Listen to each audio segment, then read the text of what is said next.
So, Marvel Rivals finally came out. It's a third-person hero shooter that obviously utilizes the Marvel IP to its fullest. The game is quite hot right now, but is it worth all the hype? I welcome you one and all to my first impressions of Marvel Rivals. After putting around dozen or so hours into the game, playing every single hero, map and game mode at least once so that I have full understanding of what the game has to offer, the things I have to say will probably give you a pretty good idea if the game is a good fit for you personally or if it's just a waste of your time. So let's just jump into it. First things first, there's just no way we can continue without addressing the fact that Marvel Rivals is basically third-person Overwatch or Paladins. The aesthetic choices, the abilities, outlines of characters, it all feels like I have seen it before in 2016. This is not necessarily a bad thing. Overwatch on release was quite goddamn fun to play with your friends. I have many fond memories of playing that game. It just went downhill because, well,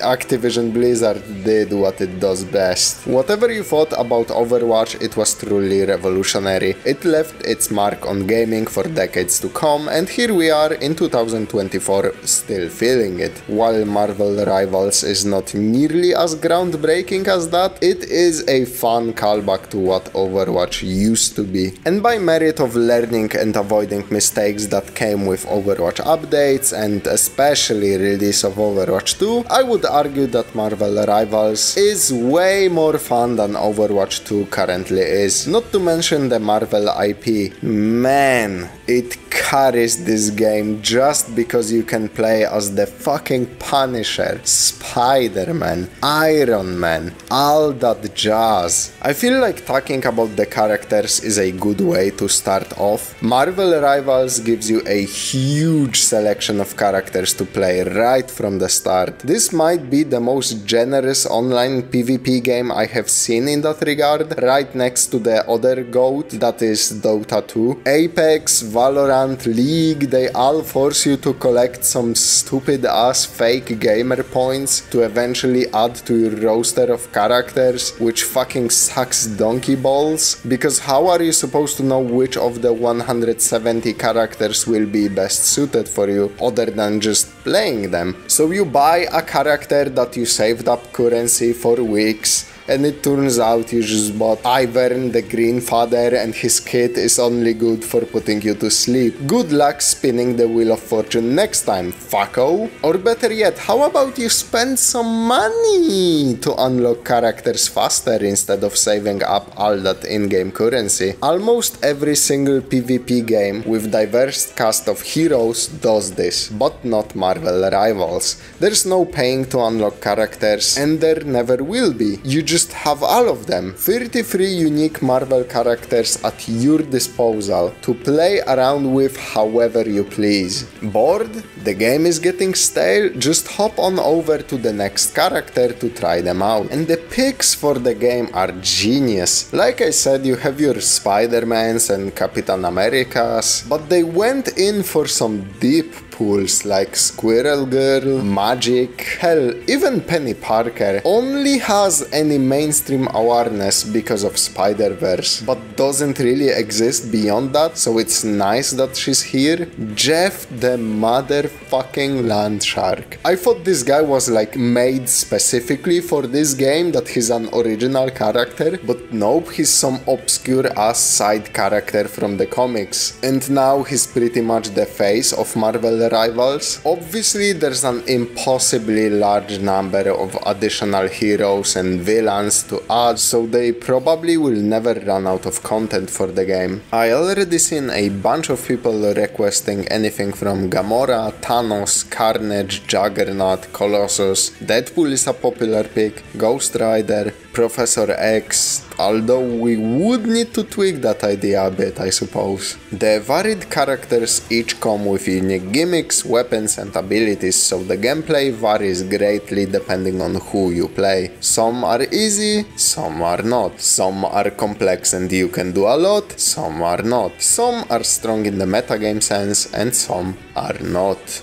The gameplay is a typical hero shooter affair of push the cart or capture the control points, but everything is all about you interacting with your teammates and the enemies while doing that, and those interactions are pure chaos. Some random character screams random bullshit like Chaos Blast and everything explodes. There's 30 visual effects all at once and your character's soul leaves their fucking physical body, but there is beauty to all that chaos. It's fast-paced, particle effect overload, stimuli, matches take 5 to 7 minutes, you get 20 kills and die 10 times in those few minutes. Is it fun? Yeah. Is it engaging? Sure. Is it new or novel? No, not really. It's the video game equivalent of fast food. Mechanically, the game is just like Overwatch or Paladins, but plays even faster. It's an absolute sprint. It has plenty of generic team shooter or MOBA style hero abilities. Nothing will surprise you much. Like I said, nothing is super innovative, but it all does the job it is there to do. I do like the team up companion synergies, which is a unique feature of this game as far as I know at least. Basically, if you have specific characters on your team, one of them gets a new skill. Good example is Venom gives Spider-Man the symbiote, and now Spider-Man can explode into spikes. I do think that's very clever. The game speed is a definite positive. You can rip through games quick. It makes it fun enough to continuously queue up. You forget about bad games nearly instantly because you're loading into the next one right now. There's just a lot of fun to be had. The controls do have a satisfying feel to them. It really feels like the game I wanted Overwatch to be, or rather to go back being. Skill-based matchmaking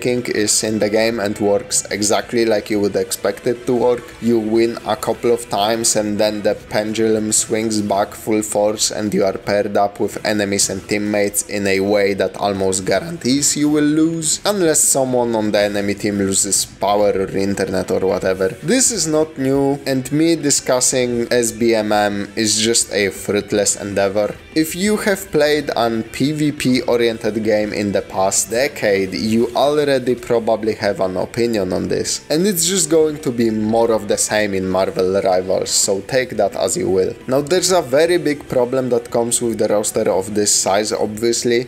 I think some of the characters are super lame. Groot is probably a crown jewel example of that. He just sets up walls. Wow. They also really fucked up the Hulk. He does like 0 damage, man. You are beating on a support with those meaty green guns and it's like your hands are made out of styrofoam, and he has literally nothing to make up for that. His only strong suit is that he has a lot of health, so if enemies start shooting at you, they will get picked off by your backline easily. But they can just ignore you and then it's a 6v5 situation. Why not play Venom that does literally the same thing, has insane mobility and can solo almost every DPS and support in the game? This is an unrelated side note, but if you play Jeff the Land Shark or Spider-Man and you are on the enemy team, I will not wish you a jolly holidays this season. They're so goddamn impossible to hit with anything.